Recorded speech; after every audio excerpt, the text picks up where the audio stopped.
تعلمت من هضرتي مع جيراني انني ما نفرقش بين الناس المهمه والناس التافهه. ما نفرقش بين الحوايج اللي هيبقاو والحوايج اللي دايزين.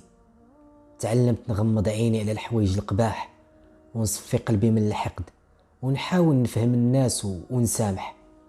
وتعلمت نبغي الناس كاملين. تعلمت هذا الشيء من المسيحيه. انا مسلم ولكن كنبغي المسيح. بطبيعه الحال ترفض بعض القواعد في النصرانيه، ولكن معجب بالنبي ديالها اللي علمني كيفاش نبغي الناس كاملين ونسامح ونصغر راسي.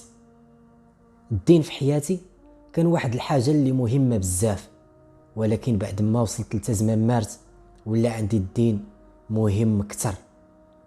كنت ديما تنقرا على الانبياء وتنتعلق بالقصص ديالهم وتنخرج منها الدروس اللي يقدروا ينفعوني في حياتي. حتى ولاو تيزوروني في المنام ديالي في تزمامارت، وكانت هذيك هي الفرصة ديالي باش نهضر معاهم. كنت نشوف انبياء الله بزاف، يمكن من الحفظ ديالي للقرآن اللي تيهضر عليهم كاملين. ومن بعد سيدنا عيسى، فالنبي اللي عزيز على قلبي بزاف هو سيدنا موسى. كان تيجي عندي بزاف في المنام وانا كنت نتقرب منه وتنجمع معاه. كنت كل ليلة تنتكلموا انا وياه على شلا حوايج. سيدنا موسى كان تيمثل ليا حاجات كثيرة، كان تيمثل ليا القوة والهيبة والعدل. وبالمناسبة هاد الصورة ديال موسى عليه السلام، الراجل العادل القوي اللي عنده الهيبة، هي نفسها اللي قريتها في الإنجيل عند المسيحيين. صراحة تتجيني مشاعر زوينة وبعض المرات مخلطة تجاه أنبياء الله. فكنت نحس باللي موسى عليه السلام بحال صاحبي، وكنت نشوف حتى سيدنا إبراهيم ويوسف وداود وسليمان وغيرهم. أما سيدنا محمد عليه السلام فأعطاني الحرية باش نآمن باش بغيت ونعبد الله بلا ما نشرك به حتى واحد. واحد الليلة تنعقل شفت واحد المنامة كان ليها واحد التأثير كبير عليا، فما عاودتها لتا واحد. ما درتش داك الشيء اللي كنت تندير مع منامات واحدة أخرى وتنعاودها لصحابي منين ما تيبقاوش عندي الحجايات القديمة اللي قريت باش نفوج عليهم في الحبس. ما كنتش تندير هذا الشيء مع هذا النوع من المنامات، حيت تنشوف باللي هاد المنامات في ديك اللحظة خصها تبقى مستورة بحالها بحال بعض الأفكار اللي تتجيني لراسي وما خص حتى واحد يعرفها.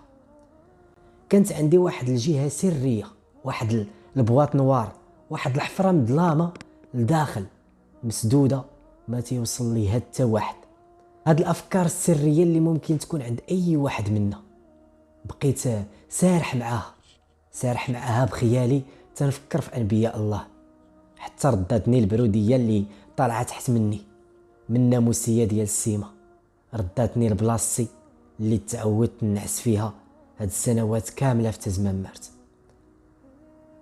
بعد لحظات قليلة داتني واحد الخفوة في قلب الحلمة، شفت راسي ناعس وضربتني الفيقة. والصراحة في ديك اللحظة ما عرفتش واش فقت بصح ولا كانت حلمة قلب حلمة. بعد لحظات قليلة داتني واحد الخفوة، وفي قلب الحلمة شفت راسي ناعس وشفت واحد الحلم اللي خلعني وهي تضربني الفيقة. وصراحة في ديك اللحظة ما عرفتش واش فقت بصح ولا كانت حلمة قلب حلمة. المهم شفت حدا رجليا في البلاصة فين كنت متكي، شفت واحد الراجل طويل لابس الابيض، كله مكسي بالابيض من راسو حتى رجليه، وتيشوف فيا واحد الشوفات بحال الا بقيت فيه. حسيت بالحنان والطيبوبة في عينيه. انا تخلعت في الاول وحسيت بحوايج كثيرة ما نقدرش نعبر عليها، وفي واحد اللحظة حتى انا هزيت عيني وبقيت تنشوف فيه. بقيت مطول الشوفة في هذا السيد، بقينا دقائق على هذا الحال تنشوفوا في بعضياتنا، لحظات عامرة بالنور وبالسلام والتسامح والراحة. السكات اللي كان في تزمامارت ما يبانش حدا السكات والهدوء اللي كان في ديك اللحظة بالضبط. كان واحد السكات طاغي، كنت مسحور بداك النور ديال الله اللي تيطلع من هذا السيد اللي جاي يزورني. بقيت تنشوف لحظات، دقائق، يمكن ساعات ما حسبتهمش شحال.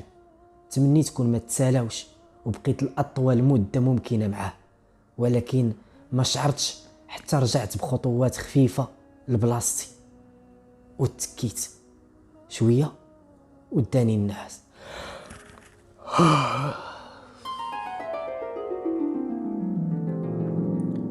النهار اللي موراه بقيت تنقول مع راسي هذيك كانت رؤية ماشي حلمة، وأكيد هادي نكون شفت المسيح ولا يكون سيدنا موسى. أنا قريت الكتوبة ديال النصارى وقريت حتى القرآن والتفاسير والأحاديث، وهذا اللي شفت في الرؤية هيكون واحد من الأنبياء.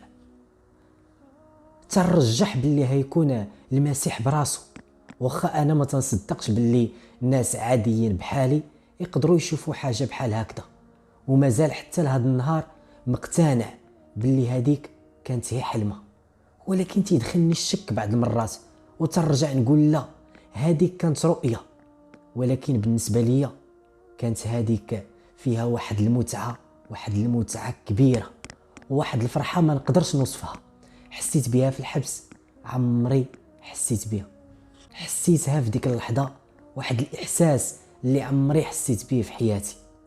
ما عمري شفت الرسول محمد عليه السلام في المنام، يمكن حيت بزاف ديال المفسرين وديال الفقهاء في الإسلام تيمنعوا أنه يبان أو يترسم أو يكون في صورة، وهاد الممنوعات ترسخات في الخيال ديالنا حتى ولينا خايفين نخالفوها حتى في منامنا.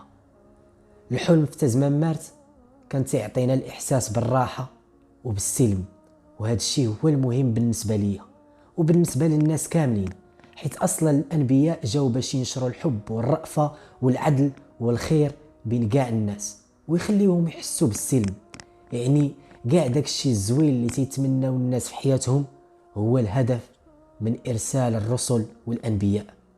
وداك الشيء علاش الدين بالنسبة لي كان بسيط وسهل بزاف، وكان حاضر معايا في قلبي اكثر ما هو الصلاة وزكاة وغيرهم.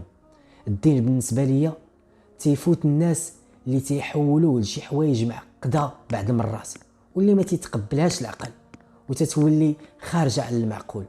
هاد الصورة اللي عندي على الدين وهذا التعلق ديالي بأنبياء الله كانوا تيعطيوني لحظات سعيدة وسط جحيم تزمان مارت، وكانوا من الحوايج اللي ساعدوني باش نخرج حي من المعتقل بعد سنوات طويلة، وساعدوني في حاجة واحدة أخرى مهمة بزاف واللي صعيب تنجح فيها هنا. ساعدوني باش نبقى بعقلي ونكون قادر بعد داكشي كامل اللي دوزنا نجي اليوم ونعاود لكم قصتي كما عشتها.